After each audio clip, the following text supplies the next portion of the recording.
አሜን። እግዚአብሔር ቤተሰቦች እንዴት ናችሁ? ይሄ ቪዲዮዬ እግዚአብሔር የፈቀደለት ሰው ማለት ምክንያቱም እግዚአብሔር የፈቀደለት ሰው ነው ሁሉ ነገር ማድረግ የሚችለው። ይሄን ቪዲዮ የምታዩ ሰዎች እግዚአብሔር ፈቅዶላችሁ እናንተ ስለሚያስፈልጋችሁ ይሄ ቪዲዮ ነው። እግዚአብሔር ዝም አለ ለምትሉ እግዚአብሔር እያየ ግን ዝም አለ ብሎ በጣም እየተሰማችሁ ያለ የሱ ዝምታ በጣም ውስጣችሁ ያለ መልስ ነው። እኔ ትላንት ለታ በጣም ደበረኝና በቃ ብዙ ጥያቄ መጣብኝ። ውስጤ ተጨናነቀ። ውስጤ ብዙ ነገር አለ። በጣም ከፋኝ፣ ብቸኝነት ተሰማኝ። ብቻ አይ ዶንት ኖ የምንድር ችግር በሙሉ ነው ጋር መጡ። ትናንት ብቃወምም አልሆነም።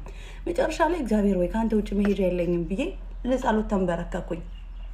ለጸሎት ስንበረከክ እግዚአብሔር አውቋል የመጣሁት ለሆነ ነገር እንደሆነ ገብቶታል።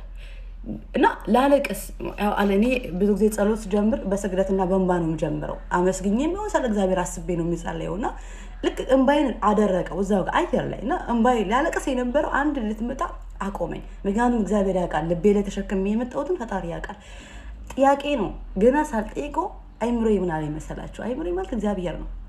ምን አለኝ እግዚአብሔር? ስለ ነገ ሳይሆን ስለ ዛሬ ያጎደልኩብሽን ክሰሽኝ። ስለ ዛሬ ብትከሽኝ እኔ ተጠያቂ ነኝ፣ ምክንያቱም የፈጠርኩሽ እኔ ነኝ። ስለ ዛሬሽ ስለ ነገ ግን አያገባሽም። ስለ ዛሬ ጥያቄሽ ግን አምጪ ጥያቄሽን አለኝ። ጻፊና አምጪ አለኝ። ቁጭ ብዬ አሰብኩት። ጎደለብኝ ያልኩት ብዙ ነገር ነው። እኔ የምፈልገው የነበረው ዛሬ አይደለም ስለ ነገ ነው ያስጨነቀኝ። ያሁሉ ድብርቴሽን ያሁሉ ጭንቀት ስለ ነገ ነበረ። ነገ ምን ላድርግ? በቃ ሳልፈልገው ነው። ፈልጌው አይደለም እኮ የሚመጣው ሀሳቡ፣ ሳልፈልገው ነው። ከዛ ቁጭ አልኩ ጠየቀኝ። ሰይጣን በዚህ ጋር በይ ይሄ የለሽም በቃ አመጣው ደረደረው። እግዚአብሔር ምን ልበለው? አሁን የሚያስፈልግሽን ንገሪኝ አለኝ። አሁን የሚያስፈልግሽን ስጭኝ። አሞኛል እንዳቲ አሞሽ እንኳን ደቂቃ አይፈጅብኝም። የኔ ህመም አሞኝ ደቂቃ አይደለም አባ ስል ህመሙ ተመቷል።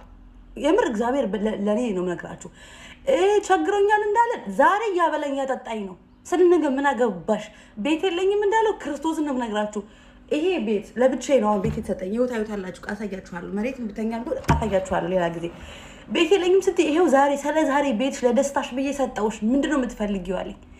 ምንድነው ችግርሽ አለኝ። ምንድነው የምትፈልጊው? ፍላጎትሽ ንገሪኝ። ስለ ዛሬ ስለ ነገ ሳይሆን ስለ ዛሬ አለኝ። ምን ልበለው? ስለ ዛሬማ አሟልቶልኛል። ጤናዬን ጠብቆኛል። አርቦኝ ያበላኝ ነው፣ እያስተኛኝ ነው፣ ስራ ደርሼ የመጣው ነው፣ ሶሻል ሚዲያ የተጠቀምኩ ነው። የምፈልገውን ስለ ዛሬ አልነፈገኝም። ስለ ነገ ግን ብዙ አለ ማስበው።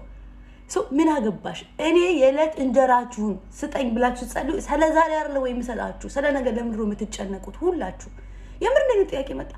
ደንግጬ አባት ወይ ይቅር በለኝ፣ ጌታ ነው የምነግራችሁ፣ ይቅር በለኝ ብዬ ሳጎነበስ እንባዬ ወረደ እና ይሄ መልእክት ለኔ ብቻ